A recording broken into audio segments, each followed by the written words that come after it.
Bonsoir et bienvenue à tous. Voici les titres de l'actualité de ce jeudi.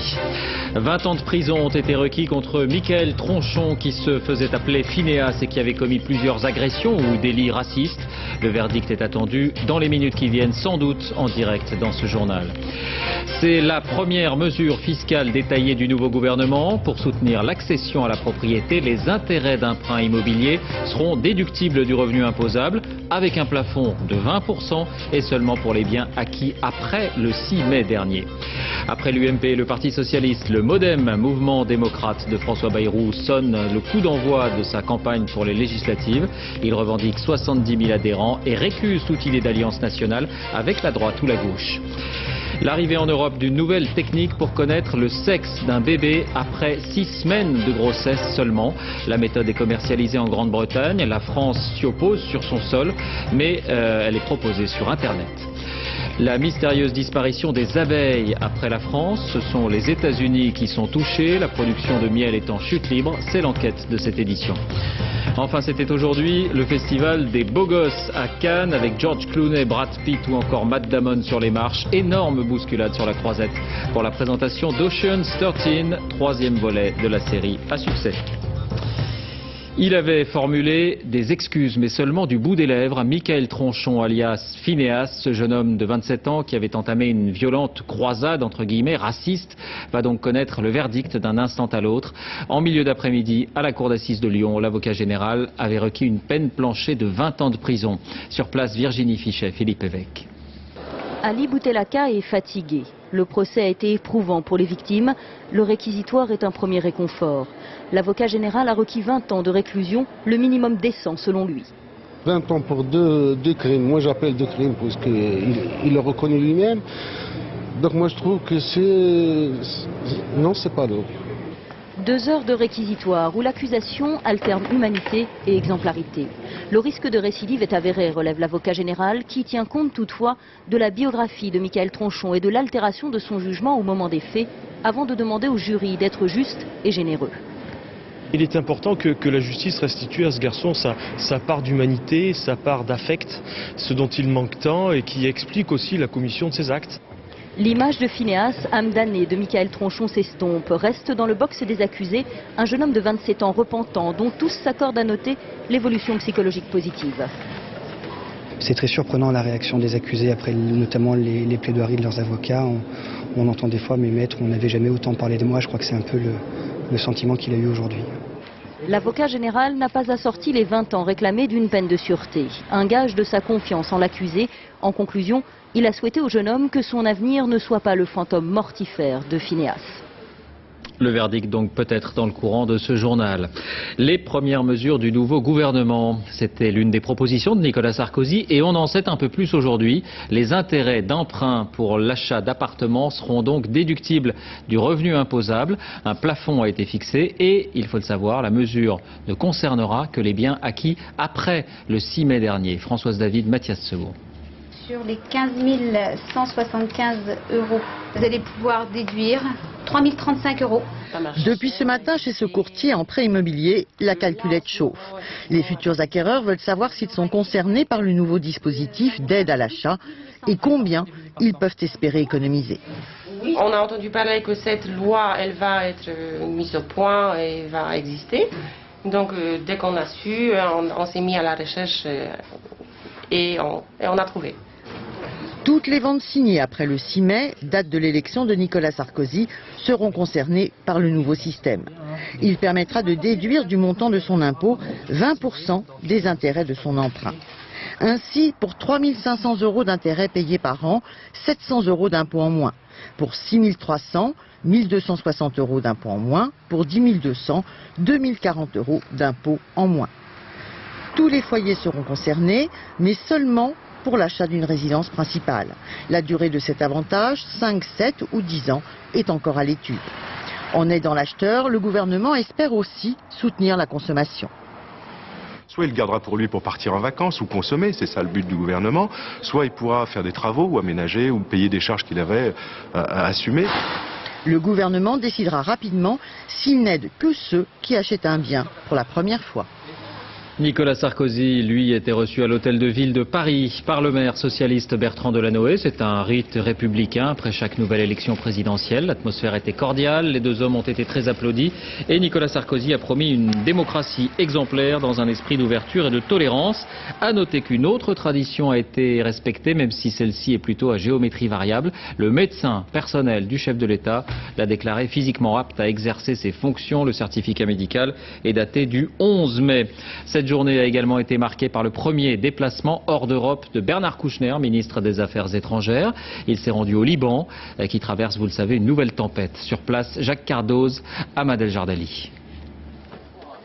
Fini le costume de French Doctor. Il a aujourd'hui endossé celui de ministre des Affaires étrangères.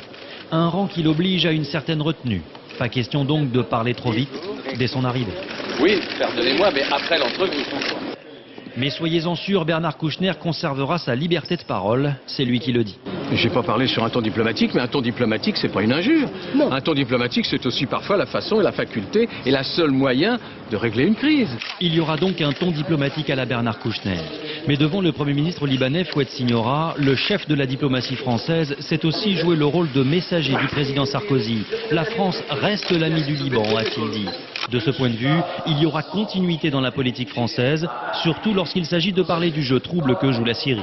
La Syrie n'est pas indifférente à ce qui se passe au Liban. Elle ne l'a jamais été.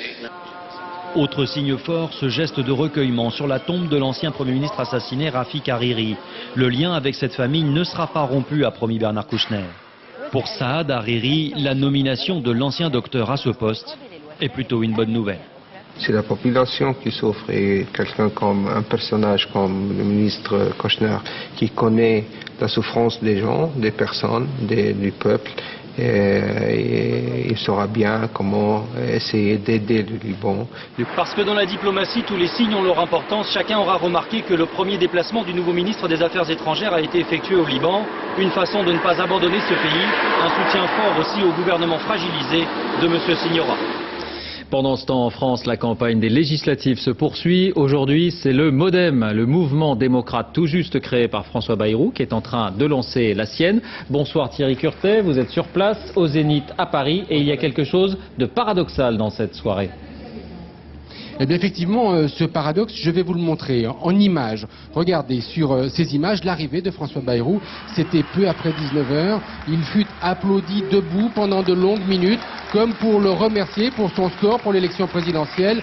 Alors que je vous rappelle que dans le même temps, pendant cette élection présidentielle, juste après le premier tour, les 3/4 des députés qui le soutenaient l'ont quitté, faisant exploser la ligne politique de l'UDF. Alors François Bayrou ce soir est au pied du mur, il a un parti à bâtir et il lance ce soir, c'est un peu son baptême, le mouvement démocrate pour incarner cette nouvelle idée. Alors le MoDem présente 535 candidats aux élections législatives, mais ces candidats sont la plupart du temps assez peu expérimentés.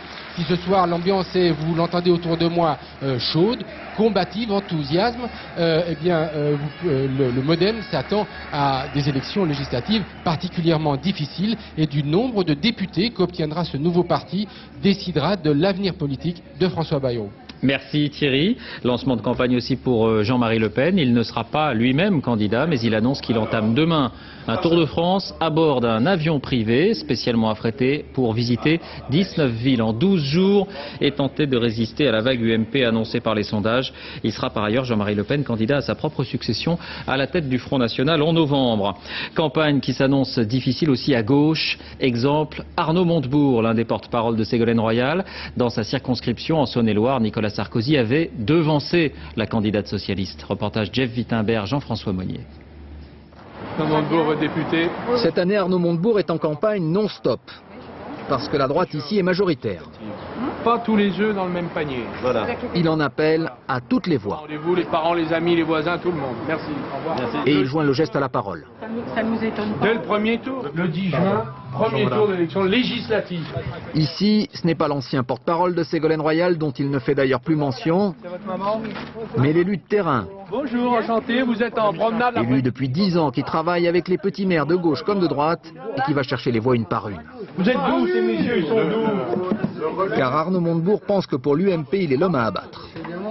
C'est qui votre fils? Les adversaires ont décidé de ramener ma tête comme un trophée. Et ici, il y a un esprit de résistance à ce type d'expédition punitive. Le chef d'expédition, ce serait lui. Vous ne confondez pas avec l'autre Arnaud? Arnaud Danjean. Mais c'est tout, hein. On est grand puis on avait le même prénom, mais c'est tout. Hein. Candidat UMP, 35 ans, signe particulier à travailler avec Bernard Kouchner au Kosovo et a dans son équipe un certain Éric Besson, ça ne s'invente pas. Pour Arnaud Danjean, la forteresse Montebourg est prenable. De plus en plus de gens vous disent ici, c'est un type qui est charismatique, c'est un type qui est même peut-être sympathique dans le contact humain, mais c'est quelqu'un qu'on ne voit qu'à la télé et c'est quelqu'un qui fait beaucoup de cinéma, c'est un acteur. Dans certains rôles, il excelle. Pour ses admirateurs, le Montebourg avocat qui pourfend le bouclier fiscal et ceux qui sont partis à cause des impôts. Ils fuient la France dans des chaises à porteurs, sous le tunnel sous la Manche, ils vont se réfugier dans les États de la Reine d'Angleterre. Il faut faire ce qu'il faut. Arnaud Montebourg va jouer sur toutes les cordes pour sauver son siège les 10 et 17 juin. Le 6 mai, Nicolas Sarkozy avait obtenu ici près de 54% des voix. Et voici la liste des autres candidats qui se présentent dans cette circonscription. Ils sont 11 au total. Autre titre de l'actualité, une partie de l'Espagne est prise depuis mardi soir sous des pluies diluviennes. En Castille ou dans la région de Valence, les trains ont cessé de circuler, les routes ont été coupées pendant 24 heures. Il y a un mort et un blessé au moins. Frédéric Crotta. Depuis 2 jours, de manière quasi ininterrompue, de fortes pluies se sont abattues sur Madrid, perturbant sérieusement la vie quotidienne. Infiltration dans les habitations ainsi que dans le métro dont le trafic de certaines lignes a dû être interrompu. Un peu plus au sud, ce sont de véritables trompes d'eau qui ont déferlé dans les rues de plusieurs villes et villages, comme ici à Villarrubia de los Oros. De nombreuses maisons inondées et des habitants désemparés qui ont dû faire face avec les moyens du bord. Certains d'entre eux ont tout perdu. Des usines également ont été fortement endommagées, ainsi que de nombreux hectares de vignes. Sans oublier le trafic ferroviaire totalement paralysé. Aucun train n'a pu circuler de longues heures entre les villes de la Castille et la capitale. 1 millier de personnes a dû pour dormir se réfugier dans les gares. Les techniciens travaillent d'arrache-pied pour tenter de rétablir la circulation. Mais la météo espagnole n'exclut pas pour les prochains jours de nouvelles précipitations. Toujours à l'étranger, la sensation en Grande-Bretagne, dans la très sage ville de Cambridge. Pour la première fois, une femme transsexuelle a été élue maire. Elle a 45 ans, elle est ingénieure radio. Elle était conseillère municipale depuis 5 ans. Arnaud Miguet, Joël J. On savait Cambridge, ville universitaire d'avant-garde, et s'il fallait une nouvelle confirmation, elle est arrivée aujourd'hui, en la personne de Jenny Bailey. Revêtue de son nouvel habit d'apparat, Jenny, 45 ans, vient très officiellement de devenir le 801e maire de la ville. Elle n'est pas la première femme édile, mais le premier maire de Grande-Bretagne à avoir changé de sexe. Une transsexuelle, premier magistrat, cela n'émeut pas plus que ça ses administrés. Non, il n'y a pas de problème. Je trouve cela fantastique. Cambridge est une ville moderne, progressiste. Je trouve ça bien. Ingénieure de formation, mademoiselle le maire, il y a 15 ans, était un homme marié et père de 2 enfants. Aujourd'hui, elle est femme et maire d'une ville de 110 000 habitants. Au début de ma carrière, la question ne s'est même pas posée. Je suis transsexuelle, mais nous sommes au XXIe siècle, ce n'est pas un problème. Aujourd'hui, elle posait fièrement avec sa partenaire, elle aussi transsexuelle. Mais dès demain, elle veut se mettre au travail. Son premier dossier, le changement climatique. Émotion à Genève en Suisse, un incendie a ravagé une des principales synagogues de la ville. La police envisage la piste criminelle. Aucune menace n'avait été proférée, aucune revendication n'a été enregistrée.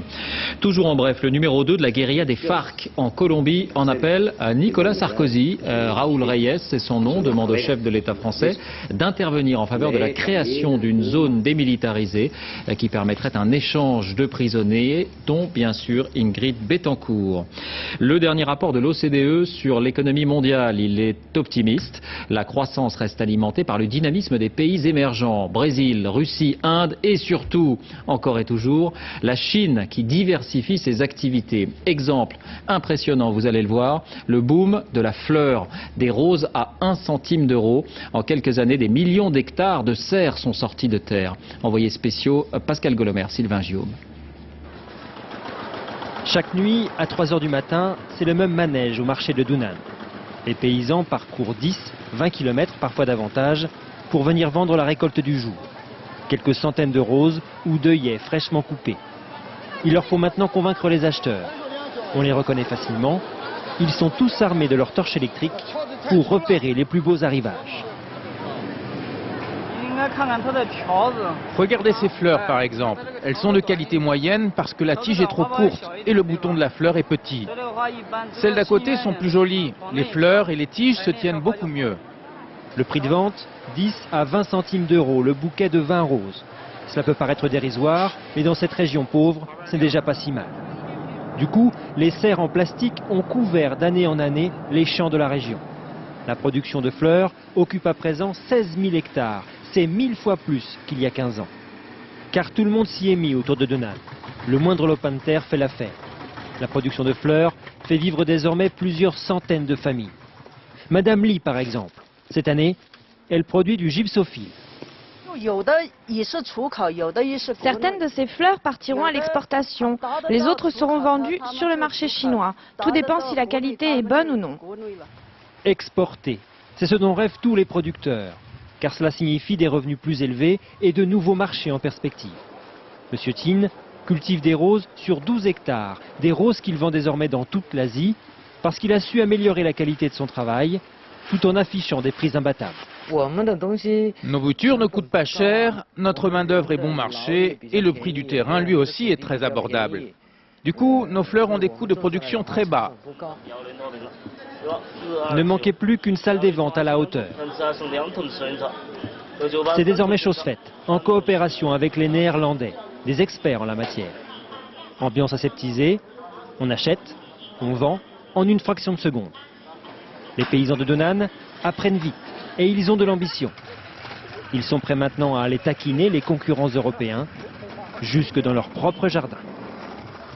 Autre visage de la Chine ce soir, dans le magazine Envoyé spécial, les mines de charbon, les accidents sont nombreux, la corruption omniprésente, assure à partir de 20h50 avec Françoise Joly et Guylaine Chenu.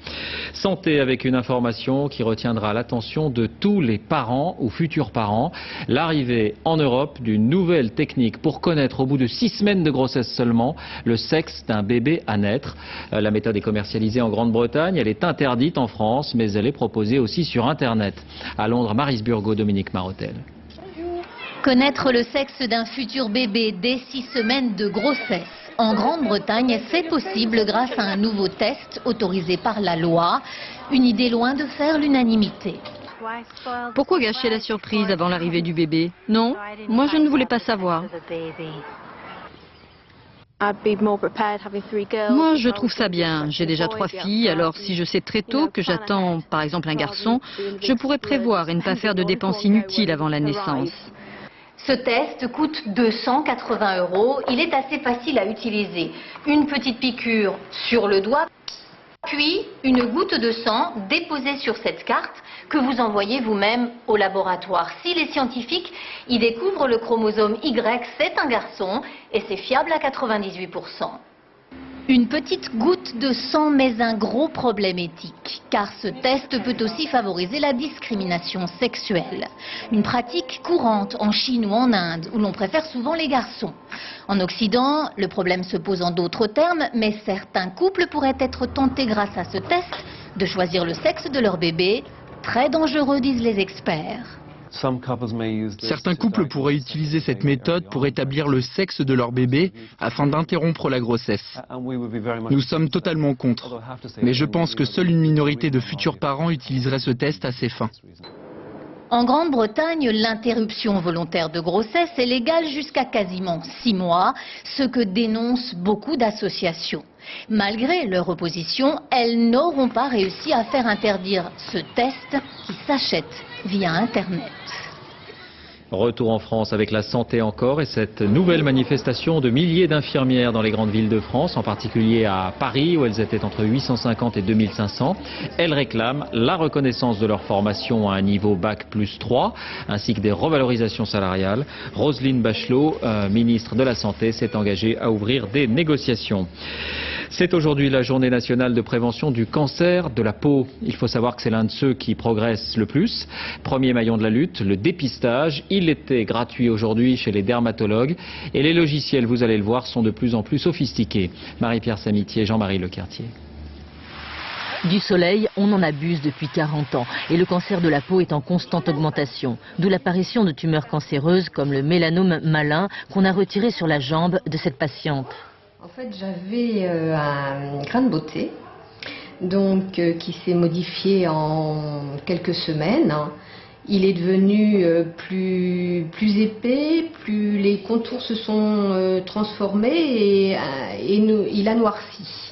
On voit ici la cicatrice. Cette patiente s'est longuement exposée au soleil dans sa vie. En voici la preuve avec ses taches sur la peau. La plupart de nos patients ont l'impression de s'être un petit peu exposés, mais sans plus. Et quand on les examine, on se rend compte que l'exposition solaire a été réellement importante. Ce nouvel équipement photographie la peau. Un grain de beauté de la patiente est suspect. Il est archivé pour être surveillé, car ce logiciel très perfectionné détecte les lésions sur la peau. À gauche, une photo prise il y a quelques mois. À droite, en rouge, les nouveaux grains de beauté apparus depuis. C'est un patient vraiment à haut risque de mélanome, c'est-à-dire un patient qui a déjà fait un mélanome et il est probable qu'il en fera un deuxième au cours de son évolution. Chaque année, on détecte 8 à 10 000 nouveaux cancers de la peau, un cancer qui fait 1500 à 2000 morts par an. La fréquence du mélanome malin double tous les 10 ans. L'environnement avec le mystère de la disparition des abeilles. La France a été touchée il y a quelques années. Beaucoup d'autres pays sont concernés et notamment les États-Unis. Les insecticides ont été montrés du doigt, mais les causes sont multiples. C'est l'enquête de cette édition. Elle est signée Laurence Decherf, Annie Triboire. Habituellement, une ruche, ça grouille de vie. Mais aujourd'hui, les abeilles américaines tombent mystérieusement comme des mouches. Le nombre d'abeilles diminue. Elles quittent la ruche et ne reviennent pas. La ruche se vide sans que les abeilles meurent sur place. La majorité des États, en jaune, est concernée. En Floride comme en Californie, le constat est le même, une hécatombe sans précédent.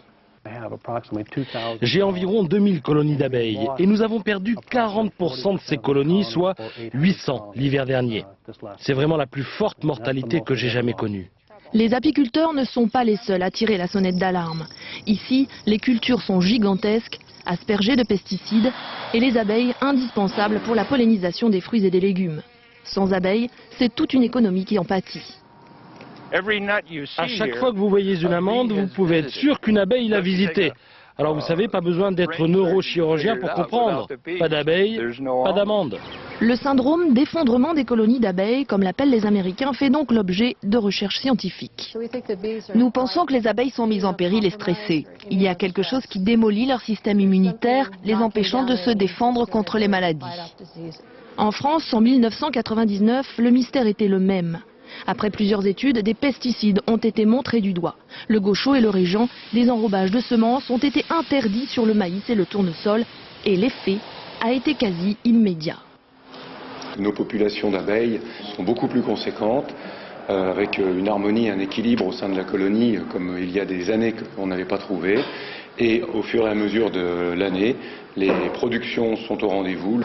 Il reste encore des endroits en France où les abeilles meurent, là où le blé est toujours traité chimiquement, selon les apiculteurs. Le produit reste jusque 2 à 3 ans dans le sol. Donc avec la rotation de culture derrière un blé, généralement c'est un tournesol. Il reste suffisamment de produits dans le sol pour que les abeilles soient intoxiquées. Dans ce laboratoire, on teste l'effet des pesticides pour les cultures sur les abeilles ou comme ici sur leurs larves. À partir de juillet, chaque produit devra subir une batterie de 5 tests sur abeilles. Ce produit sera jugé toxique ou non pour les abeilles dans l'usage normal. Et à ce moment-là, selon les résultats, il sera mis en vente ou non sur le marché français. Avec la disparition des abeilles, la France a perdu en 10 ans la moitié de sa production de miel, soit 15 000 tonnes et plus de 1500 apiculteurs. La sécurité routière, c'est un nouveau week-end à risque qui s'annonce sur les routes. À Carcassonne, la mairie a eu une idée originale pour éviter la conduite sans permis et aussi pour favoriser l'insertion des jeunes. Elle propose de financer le permis de conduire en échange d'une 50aine d'heures de travaux d'intérêt général. Sur place, Isabelle de Lyon, Olivier Combe. C'est leur première leçon de conduite, la prise en main du véhicule. Très attentifs, ces jeunes n'en perdent pas une miette. Passer le permis est leur objectif prioritaire, la condition d'un emploi stable dans le futur. Ça va m'apporter beaucoup de choses parce que comme je fais mes études, et donc je pense que j'aurai besoin pour mes études, pour mes déplacements, pour mes stages. Pour eux, issus de milieux défavorisés, c'était un rêve hors de portée, jusqu'à ce que la mairie propose de financer 80% de leur formation. En contrepartie, ils travailleront bénévolement pendant 50 heures pour une association de la ville. Je crois que le temps de l'assistanat est totalement révolu et que justement, il fallait que les jeunes s'impliquent pleinement dans le cadre d'un projet, qu'ils le développent au service des autres pour en contrepartie bénéficier d'une aide. C'est du donnant-donnant, c'est du gagnant-gagnant. La mairie veut à la fois éviter que les jeunes roulent sans permis et donner un coup de pouce aux plus motivés. 40 dossiers déposés, 14 retenus, c'est la qualité du projet associatif qui a fait la différence. Pour Morgane, un engagement auprès des Restos du Cœur et l'association est aussi ravie qu'elle-même. Ça redonne confiance en moi et puis ça donne envie d'avancer, quoi. On voit qu'on ne laisse pas tomber les jeunes. Les bénéficiaires sont très contents de voir qu'il y a des jeunes qui s'intéressent aux associations. C'est vrai que ça apporte beaucoup quand même. L'opération coûtera cette année 16 000 € à la ville de Carcassonne qui compte par la suite doubler son budget et le nombre des bénéficiaires. Déjà les demandes affluent pour l'an prochain. Les nouveaux créneaux du luxe étonnant mais bien réel, les plus grandes marques, les plus grandes griffes ont désormais des lignes dédiées aux chiens. On savait que les Français étaient les champions d'Europe des animaux domestiques. Eh bien visiblement, certains dépensent aussi sans compter. Tout pour mon toutou, dossier signé Estelle Collin, Olivier Robert. En vitrine, des biscuits au bacon, des bouchées aux légumes, des encas au foie gras, le tout préparé par une pâtissière de renommée internationale. On pourrait vous dire bon appétit, mais on vous dira calmez-vous, car ce n'est pas pour vous, c'est pour eux. Ici, c'est le biscuit à foie gras et c'est pour la fête anniversaire de Tio. 1 € en moyenne le gâteau et sa boutique ne désemplit pas chaque jour. Elle transforme les propriétaires de chiens en goûteurs. Ainsi Sophie, maîtresse de teckel. C'est bon. C'est bon, alors on achète. On se fait plaisir et puis les Uranie et Rosie passent un bon moment dans la boutique. Elles ont leurs habitudes, elles voient les copains-copines et voilà, et tout le monde est content. Vêtements, parfums, sacs à main, déjà vus. Alors débarque dans l'univers du chien la manucure. Toutes ces fantaisies font de plus en plus d'émules. Preuve, cela fait 1 heure que Mioucha se fait papouiller dans ce spa réservé à une clientèle à 4 pattes. Au programme, bain de boue, massage, enveloppement, ambiance tamisée, bougies et orchidées. La séance coûte 90 €. Encore un peu tendu. Calme, Aline. Si elle est stressée, du coup moi je suis stressée. Et comme c'est un petit peu mon bébé, donc c'est un peu maman poule. Et donc j'aime bien quand elle est apaisée. Vous connaissez pas Bounty? Alors bien sûr, derrière le bien-être du chien, il y a le bien-être de la maîtresse. Et ça, les palaces l'ont bien compris. À Paris, cet établissement dispose d'un service 5 étoiles. À l'arrivée de la cliente, tout est prêt. Eau minérale, écuelle de luxe gancée de cuir au nom du chien, 20 € la pâtée concoctée dans les cuisines même du palace. C'est génial. Et massé de volaille et basmati pour Bounty. Oh, c'est parfait. Caressés dans le sens du poil, les clients réguliers ont droit à une médaille gravée pour l'animal en cadeau de bienvenue. Du fait d'avoir reçu ça pour leur chien ici parmi nous pendant leur séjour, ça fait ça une chose beaucoup plus valorisante en fait. Durant le séjour, Bounty a même un copain, un groom à sa disposition pour ses promenades. De même qu'il y a des enfants rois, il y a aussi des animaux rois. Il y a des animaux, des chiens en particulier, qui sont les maîtres de la maison, qui décident où il faut aller, quand il faut manger, etc. etc. Doucement. Grégory et Virginie en ont fait les frais. Ils ont décidé de faire appel à un psy pour chien. Coût de l'opération, 260 €. Comme eux, 90% des Français considèrent leur chien comme un membre à part entière de la famille. Ça ne marchera jamais votre méthode, Virginie. Quand il s'est jeté sur le roller, vous avez dit non, petit chéri, pas du tout. Tu veux mordre, t'es mort avant. On croit d'une certaine façon qu'il vous aime. On croit qu'il a compris ce qu'on lui a dit. On croit qu'il se comporte comme un humain, alors qu'en fait, tout se passe dans la tête du propriétaire. Bonjour. Avec 9 millions de chiens en France, certains ont flairé le bon tuyau, la crèche. 10 € de l'heure, forfait week-end, gymnastique, on y dépose son chien le matin comme on laisserait son enfant pour aller travailler. Vanda, lâche. Ça nous évite de culpabiliser quand on n'a pas trop le temps de les emmener au bois, etc. On sait qu'au moins ils ont joué, ils se sont défoulés, ils se sont amusés. Spa, pâtisserie, palace, autant de concepts qui vous feraient presque regretter de ne pas avoir une vie de chien. Voilà, chacun se fera son opinion. Sport, c'est l'un des rendez-vous de l'année. Le tournoi de Roland-Garros commence dimanche. Favori cette année, Roger Federer, ce Suisse de 26 ans qui domine le tennis mondial depuis près de 3 ans. Un phénomène et pourtant, on le connaît mal. Il est secret, réservé. L'une de nos équipes a pu le rencontrer aujourd'hui. Reportage Nathanaël de Rinxin, Marie Cazot. C'est un des rares titres qui manque à son palmarès. Forcément, lorsqu'il arrive à Roland-Garros, Roger Federer ne laisse rien au hasard. Ces derniers jours, il a choisi de s'entraîner avec Jonathan Esric, un jeune Français dont le jeu présente des similitudes avec celui de Nadal. Federer n'est pas numéro 1 par hasard. Sur le court, certains le comparent à Borg parce qu'il ne laisse pas transparaître ses émotions. Après les matchs, pourtant, Federer est différent. Dans la vie, je suis complètement relax. En fait, moi, je suis vraiment, différent que sur le terrain, parce que là, je suis concentré, alors je suis vraiment relax. Des photos en rafale, des interviews en série. Aujourd'hui, Federer s'est prêté de bonne grâce au jeu des médias. Une fois pour toutes, le voilà tranquille pour la quinzaine. Il va pouvoir se concentrer sur son tennis et profiter de Paris, une ville qu'il apprécie. Moi, j'aime sortir, faire un peu de shopping, aller manger dans des bons restaurants, passer un peu de temps avec ma copine ou avec mes copains qui sont là, quelquefois mes parents qui arrivent aussi, alors j'aime bien aller dans la ville. Difficile aujourd'hui de parler de Federer sans penser à Nadal. Comme l'an passé, les deux hommes sont favoris du tournoi. Seulement cette année, le Suisse arrive plus confiant que jamais. Il vient enfin de battre l'Espagnol sur terre battue. C'est pas mon dernier Roland-Garros cette année, alors je vais essayer le maximum pour les années à venir, mais je sens certainement que cette année, c'est peut-être la bonne année. La bonne année, à condition d'arriver à calmer le fougueux espagnol, vexé par sa dernière défaite et bien décidé à conquérir un 3e titre consécutif à Roland-Garros.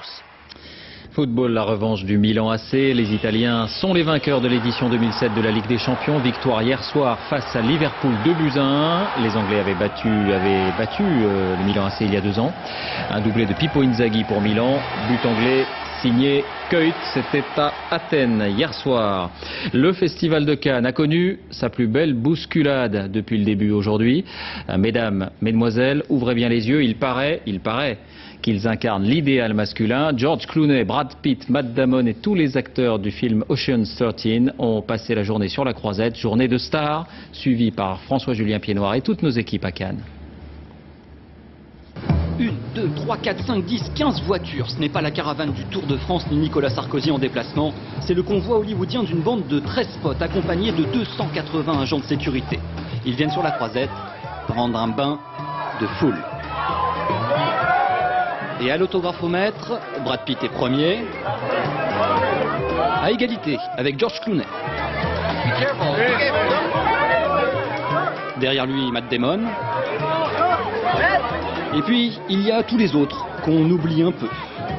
Et George l'a bien compris, il y en a que pour lui.